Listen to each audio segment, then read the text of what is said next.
apa kabar kalian semua? Semoga kalian sehat-sehat ya.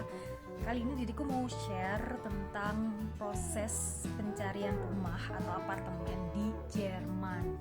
Gimana sih kak? Biasanya harganya berapa sih kak? Semahal apa sih kak rumah di Jerman atau apartemen di Jerman gitu ya kan? Pada kepo mungkin ya kan, mungkin siapa tahu ya kan suatu saat kalian di sini menikah sama orang sini, kemudian kalian mau beli rumah atau apartemen di sini, who knows, gak ada yang tahu ya kan, diaminin lah ya. Gitu. Jadi karena kebetulan diriku dan Bang Brewok sekarang lagi dalam masa pencarian rumah idaman kami atau mungkin apartemen idaman kami. Jadi diriku sekalian pengen share gimana sih prosesnya, kayak gitu. Gimana sih dan faktornya apa aja sih, faktor-faktor apa aja sih yang menentukan harga rumah atau perspektif apa aja sih yang kalian lihat untuk mencari sebuah rumah atau sebuah apartemen kayak gitu. Jadi teman-teman, harga rumah dan apartemen di sini tuh tergantung. Kok tergantung terus sih kak? Tergantung lagi ya kan? Nggak ada yang saklek sih, ingat ya, nggak ada. Jadi tergantung apa kak? Nah tergantung rumahnya posisinya di pusat kota atau enggak pertama, kemudian tergantung berapa kuadrat meternya, tergantung di sekitar rumah yang kalian mau beli itu ada ada transportasi umum atau enggak. Jadi contohnya ada bus, ada U-Bahn, S-Bahn atau enggak. U-Bahn sama S-Bahn tuh apa kak? U-Bahn sama S-Bahn itu kereta dalam kota. Jadi sebenarnya kalau S-Bahn itu nggak kereta dalam kota juga sih. Kalau di Stuttgart itu S-Bahn itu jadi kayak dia dalam kota, tapi sama juga nggak di pusat. Jadi nggak pusat doang, tapi dia juga kayak misalnya kalau kita banding sama Indonesia kayak Surabaya, Sidoarjo, dia masih juga ke Sidoarjonya. Jadi kalau sama Jakarta Tangerang atau Jakarta Bekasi, jadi dia masih ke Bekasi sama ke Tangerangnya juga. Jadi sama lah kayak KRL lah, kayak gitulah kurang lebih. Kalau si U-Bahn ini biasanya U-Bahn-nya itu kereta yang benar-benar dalam Stuttgart-nya aja kayak gitu teman-teman. Nah, tadi aku udah bilang apa? Lokasi, pusat kota atau enggak, luasnya, kuadrat meternya, terus ada kendaraan umum atau enggak, terus ada garden atau enggak kalian ada terasnya atau enggak ada balkonnya apa enggak. Kemudian selain itu energinya yang digunakan apa? Energi apa kak? Kalau di sini tuh ada pemanas teman-teman. Jadi kalau kita di Indonesia kan ada namanya AC, air conditioner, karena kan panas kan di Indonesia, jadi kita butuh AC. Nah kalau di sini tuh butuh pemanas teman-teman, namanya Heizung dalam bahasa Jerman, Heizung. Jadi Heizung ini butuh energi. Nah energinya ini biasanya macam-macam teman-teman. Jadi ada jadi bisa pakai gas, bisa pakai minyak, oil, bisa pakai satu lagi, gue kasih kan jari tengah lagi nggak baik ya kan. Jadi yang ketiga ini bisa apa sih namanya ya, Fernwärme atau bukan anak kimia. Jadi intinya tuh kalau yang satunya lagi ini dia tuh kayak pembakaran sesuatu yang menghasilkan energi. Kurang tahu diriku, pokoknya intinya kayak gitulah. Jadi ada lagi yang lain juga, tapi gue nggak begitu paham. Intinya kalau yang paling efisien itu biasanya adalah gas. Jadi kebanyakan yang kalau energi gas buat pemanasnya itu biasanya harganya jauh lebih mahal, tapi harga bulanan, jadi kayak misal bayar energi yang buat pemanas itu tadi itu jauh lebih murah teman-teman. Jadi seimbang lah. Tapi kalau misalnya kayak dari kalau energinya minyak, nah itu biasanya harga belinya jauh lebih murah, tapi bayar bulanan kamu tuh lumayan mahal. Walaupun misal contohnya harga bayar bulanan kamu itu mahal, bayar bulanan apa kak? Ya bayar bulanan energi itu, misal kayak listrik dan lain sebagainya. Atau enggak, kalau pemanas biasanya kita kan butuh air panas, berarti untuk air panas, untuk pemanas, pokoknya segala sesuatu yang memanaskan lah, itu kurang lebih. Itu susah dijelasin. Nah, terus sekarang itu dimana era orang-orang itu lebih suka tinggal di pusat kota, sedangkan diriku dan Bang Brewok kita lebih prefer oke lah, nggak masalah, nggak harus di tengah kota, kita bisa berkendara kok, kita bisa naik mobil. Jadi cari yang di pinggiran kota, nggak harus di pusat kota Stuttgart. Jadi kita cari yang di pinggiran, yang penting jadi kita bisa press harga. Selain kita bisa press harga, kita juga bisa dapat kemungkinan kalau kita beruntung, kita bisa dapat yang ada tamannya, ada gardennya teman-teman. Jadi gue sama Bang Brewok prefer di luar kota, bukan luar kota sih, lebih kayak gitu tadi, Jakarta Tangerang, di Tangerangnya, atau enggak Surabaya Sidoarjo, lebih prefer di Sidoarjonya, tapi kita punya taman sedikit dan kita bisa dapat rumah daripada apartemen dengan harga yang lumayan murah. Jadi karena gue pribadi, gue nggak mau keluar uang banyak-banyak, atau enggak gue nggak mau bayar cicilan banyak-banyak per bulannya hanya untuk sebuah rumah. Sebenarnya juga rumah tuh rumah idaman sih, cuman masih banyak kan mimpi kita yang lain yang pingin kita capai, yang pingin kita lalui bersama, dan itu juga butuh uang kan teman-teman. Dan selain itu hidup tuh harus dinikmati, jangan cuma bayar cicilan doang.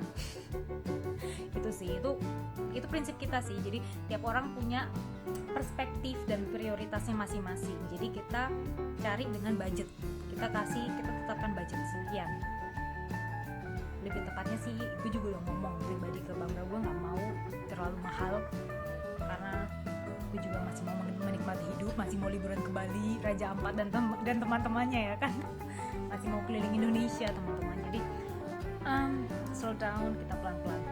Nah, salah satu contoh rumah yang kita dapat, jadi ini adalah visit ketiga kita. Jadi yang pertama itu rumah tua banget, kita udah pernah visit seminggu lalu juga.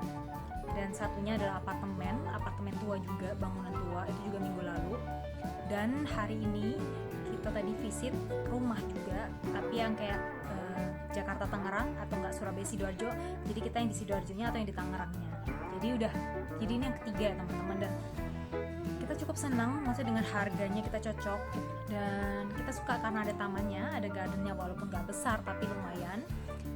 Karena diriku juga pengen punya anjing, dan setidaknya anjing butuh alam sedikit, setidaknya dia bisa main di taman kita. Dan walaupun di sini banyak alam, teman-teman kita bisa keluar sedikit aja, kita udah hutan dan lain sebagainya. Cuman setidaknya di rumah sendiri, punya sendiri itu kayaknya lebih nyaman, kita bisa undang teman buat barbecue dan lain sebagainya. Kayak gitu sih. Itu perspektif kita, itu prioritas kita. Kita prioritas gue sih, si Bang Brok sih sebenarnya lebih prefer ke apartemen karena simple dan ngurusnya nggak ribet teman-teman. Tapi gue pinginnya ya gitulah, gue pinginnya ada hijau-hijaunya gitu. Jadi itu kenapa. Jadi setiap orang di sini teman-teman, mereka punya berbagai macam perspektif dan prioritas masing-masing. Contoh, ada orang yang aku nggak mau punya rumah, aku cukup dengan apartemen, tapi aku juga mau beli Wohnwagen misalnya. Apa itu Kak Wohnwagen? Karavan teman-teman. Apa itu Kak karavan? Kalau kalian pernah nonton film kartun, itu film favorit gue dulu. Zaman gue kecil ya, gue suka banget nonton film itu. The Cranberries, kalian tahu nggak? Kalau The Cranberries ini adalah anak kecil, mereka satu keluarga.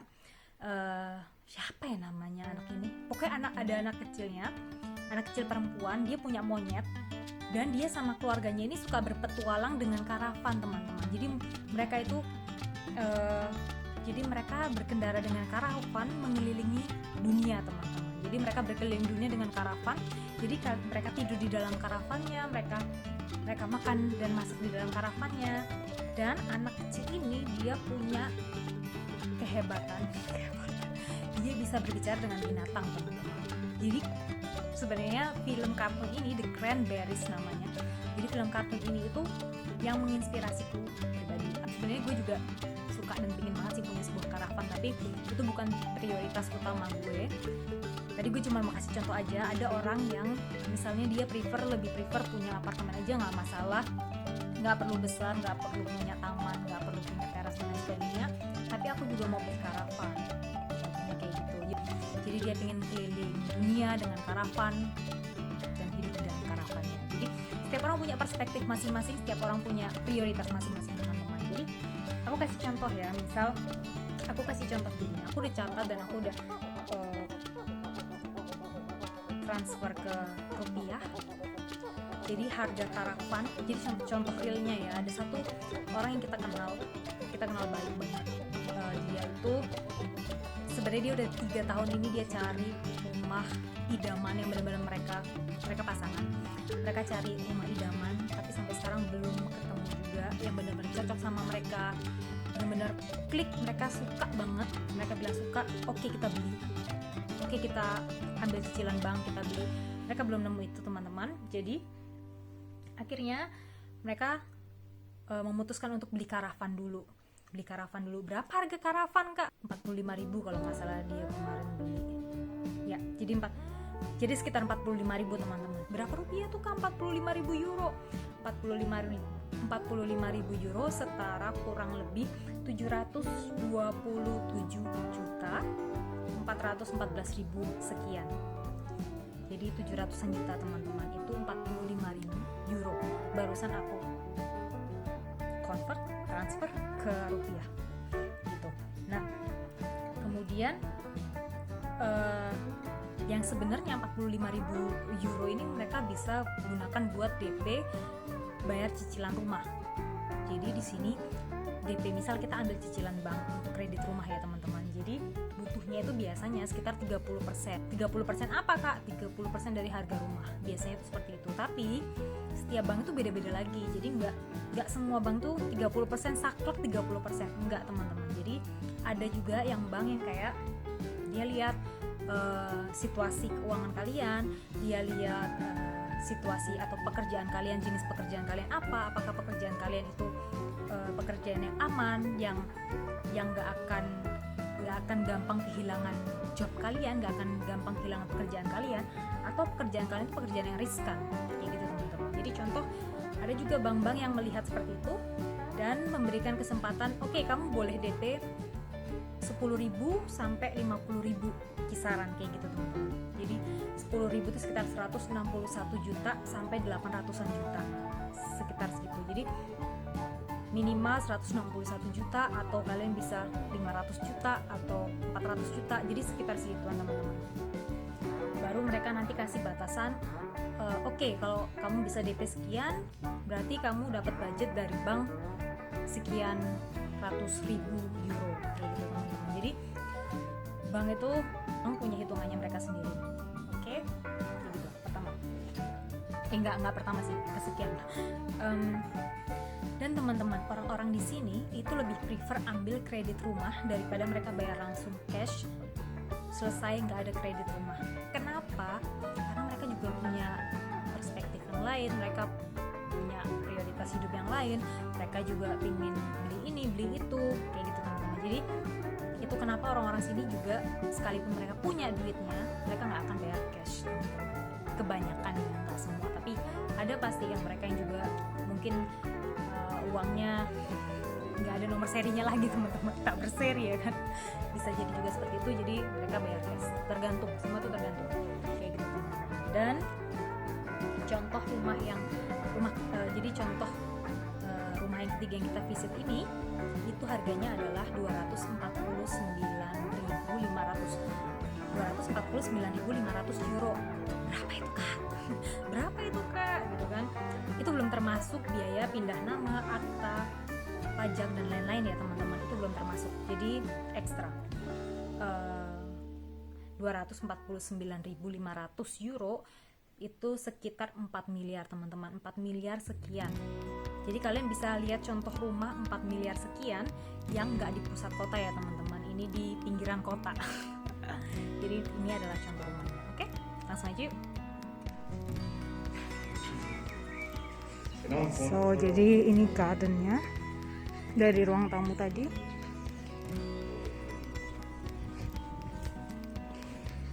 Ke bawah ini ada apa sih namanya, keller itu bawah tanah, jadi bisa buat ngisi barang-barang kita. Ini kita masuk ke ini di belakang ya, ini rumah bagian belakang, ini masuk ke ruang tamu.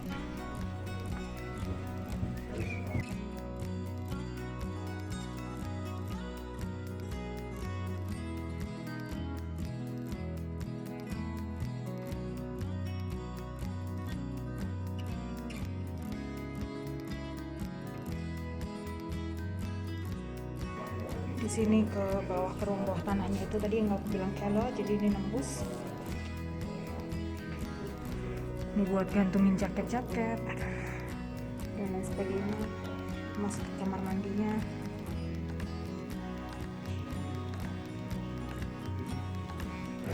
Heizung, pemanas. Jadi ini dapur, tapi belum diisi, belum ada isinya, harus direnovasi dan dimasukin, disetting ulang semua. Jadi pemandangan dari dapur.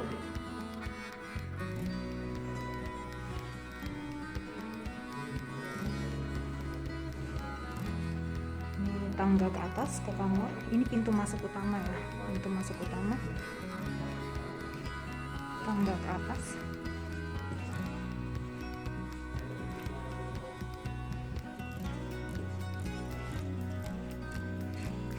Jadi sebenarnya ada 3 kamar, 3 ruangan. Jadi kita masuk ke ruangan utama dulu. Ini adalah ruangan utama. Ada 2 jendela.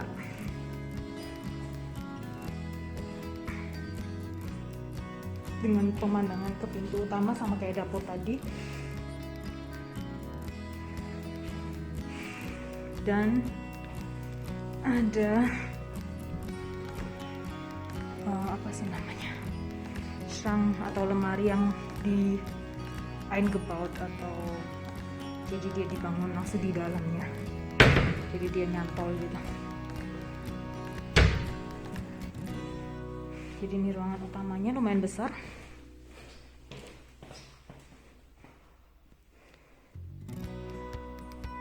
Gue suka banget atap yang kayak gini nih. Sekarang kita lanjut ke ruangan kedua dan ketiga.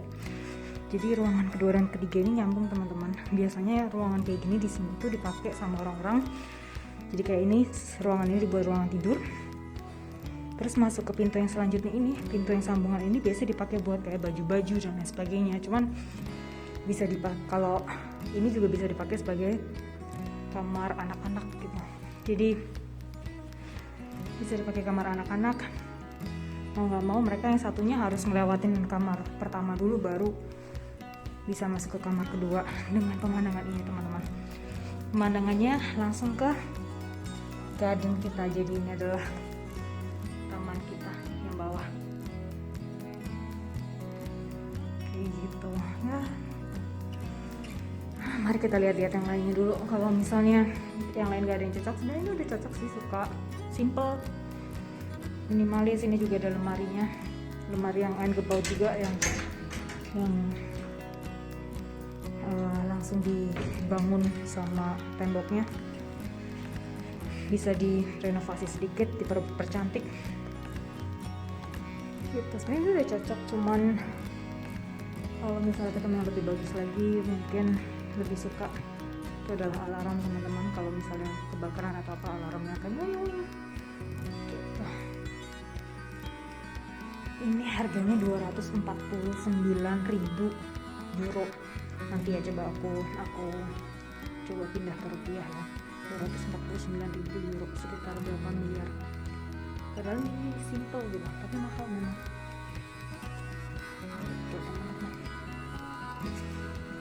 Aku juga mending rumah yang mini supaya bersihinnya nggak ribet. Karena di sini semua serba sendiri.